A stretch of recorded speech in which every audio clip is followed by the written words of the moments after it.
Sir లోక్సభలో రభస బిల్లులపై యుద్ధం, అణుశక్తి కూడా ప్రైవేట్. లోక్సభలో రభస జరిగింది. వరుసగా 3 కీలకమైన బిల్లులు.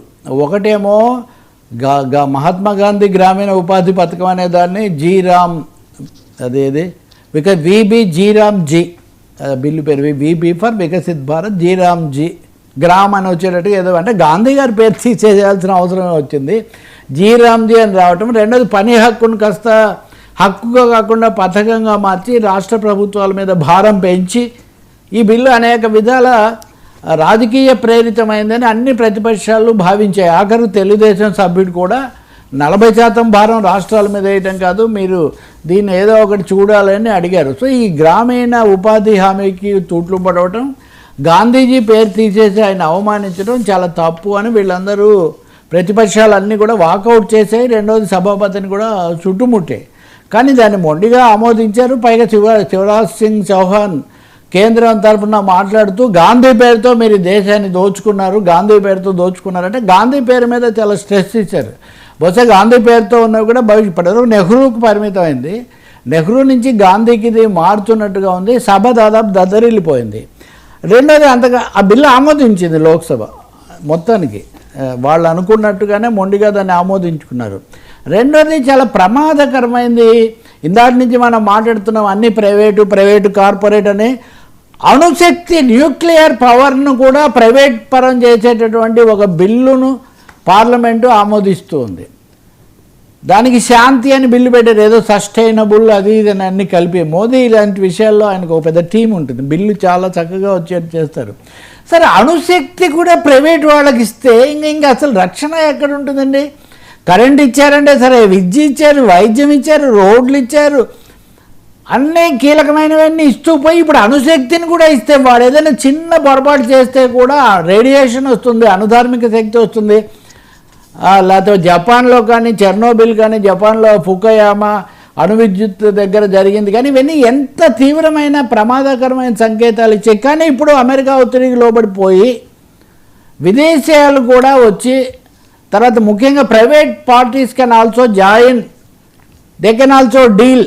ఇంకో పెద్ద సమస్య ఏమంటే, ఒకవేళ ఏదైనా అణుప్రమాదం జరిగితే లయబిలిటీ క్లాస్, అణుప్రమాదం జరిగితే ఆదుకోవడం కోసం 470 మిలియన్ల ప్రొవిజన్ కేటాయించారు. అసలు జపాన్లో కానీ ఇంకో చోట కానీ బిలియన్లలోనే ఉంది వాళ్ళకి చేసిన నష్టపరిహారం. ఇది కూడా ప్రభుత్వమే కల్పిస్తుందంటే వాడికి ఏం లేదు బాధ్యత. అణుశక్తితో డీల్ చేసే అణుబేహారి అణు వ్యాపారి ఎవడన్నా వాడికి బాధ్యత ఉండదంట.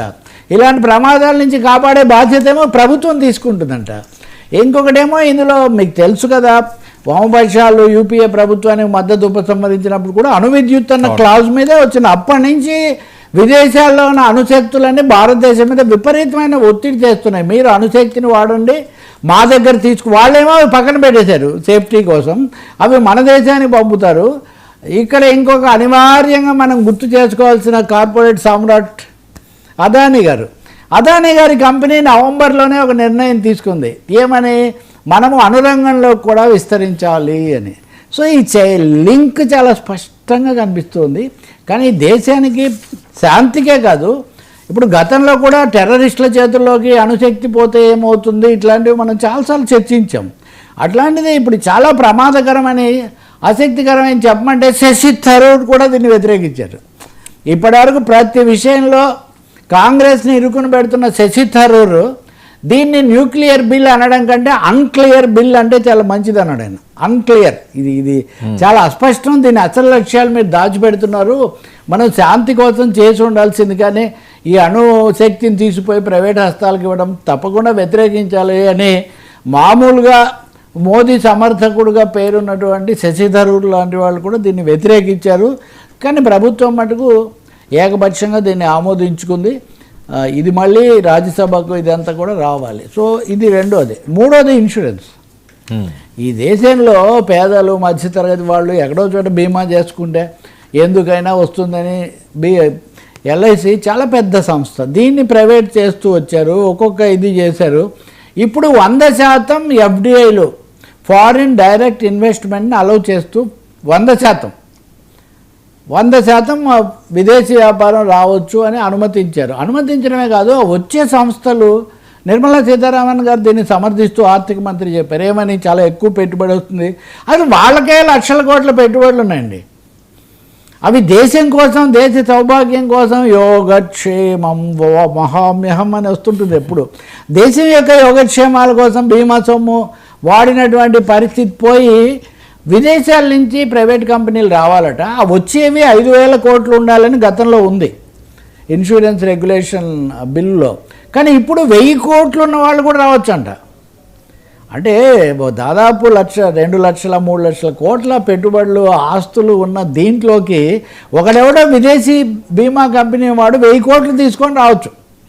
తీసుకొని వచ్చి వాడు ఇక్కడ జ్వరపడవచ్చు. దీనివల్ల మన భద్రతకు, మన పెట్టుబడులకు, దాన్ని నమ్ముకొని ఉన్నటువంటి విస్తారమైన ఉద్యోగ వర్గాలకు, అందరికీ, ఏజెంట్లకు అదొక సామ్రాజ్యం భారతదేశంలో, బీమా సామ్రాజ్యం. ఈ బీమా సామ్రాజ్యం తాళాలు విదేశాలకు అప్పగిస్తున్నటువంటి ఈ పరిస్థితి. ఇంతకుముందే వాళ్ళు విచ్చలవిడిగా పెట్టుబడులు పెడుతున్నారని ఒక ఆరోపణ వచ్చింది. కానీ దాన్ని లోక్సభలో ఆమోదింపజేసుకున్నారు. రాజ్యసభలో మళ్ళీ బిల్లు వచ్చినప్పుడు మటుకు వాళ్ళు దీన్ని సెలెక్ట్ కమిటీకి పంపించి అధ్యయనం చేసిన తర్వాత చేస్తే మంచిదని సూచించారు. కానీ ప్రభుత్వం అయితే దాన్ని బుల్డోజర్ చేయొచ్చు. ఇక్కడ ఒక ఆసక్తికరమైనది ఏమంటే, ఆ బిల్లును ఈ బిల్లును కూడా వైసీపీ వాళ్ళు వ్యతిరేకించారు. తెలుగుదేశం వాళ్ళేమో డబ్బులు అడిగారు. వైసీపీ వాళ్ళు ఇది మంచిది కాదు, దేశానికి ఆర్థిక స్వాతంత్రాన్ని కాపాడుకోవాలంటే ఈ బీమా రంగాన్ని విదేశీ పెట్టుబడులకు అప్పగించకూడదు అని వాళ్ళు కూడా మాట్లాడారు. అంటే ఏదో ఒక విధంగా మొదటిసారి ఈ 2 బిల్లుల మీద కొంచెం చిన్న అసమ్మతి స్వరం ఈ ప్రాంతీయ పార్టీల నుంచి కూడా వచ్చింది. రెండోది, కార్మిక సంఘాలు గట్టిగా దీని మీద యుద్ధం చేయాలి. కొంతమంది అంటారు మీరు వ్యతిరేకిస్తూనే ఉంటారు, ఆ బిల్లులోనే ఆమోదం పొందుతున్నాయి కదా అని. ఈ మాత్రం ఈ వ్యతిరేకత లేకపోతే ఇంకెట్లా ఉండేదో ఊహించుకోవచ్చు. అణుశక్తి కూడా ఇప్పుడు అమెరికాలో అండి, ఇరాక్ మీద యుద్ధం అంటే ప్రైవేట్ సైన్యాలు పోతాయండి అక్కడ. ఇప్పుడు మనకు కదా సెక్యూరిటీకి ఏర్పాటు చేసుకుంటాం మనం, ఆ సెక్యూరిటీ వాళ్ళు ఎట్లా ఉంటారో మనం చూస్తుంటాం. కానీ సైన్యాలే విదేశం అయిపోయాయి ఇప్పటికే వెస్ట్రన్ కంట్రీస్లో. మన దేశంలో కూడా నెమ్మదిగా పార్ట్స్ ఆఫ్ మిలిటరీ ఎస్టాబ్లిష్మెంట్ను కూడా కొంత అప్పగించాలి, వాళ్ళు చేస్తే ఏంటి, అవుట్ సోర్సింగ్ ఇస్తే ఏంటి, ఇట్లాంటి ఆలోచనలు చేస్తున్నారు. ఈసారి పార్లమెంట్లో ఈ 3 అంశాల మీద చాలా తీవ్రమైనటువంటి ప్రకంపనలు వచ్చి వాకౌట్లు చేశారు. స్పీకర్ కూడా చాలా తీవ్రంగా ఆగ్రహించారు.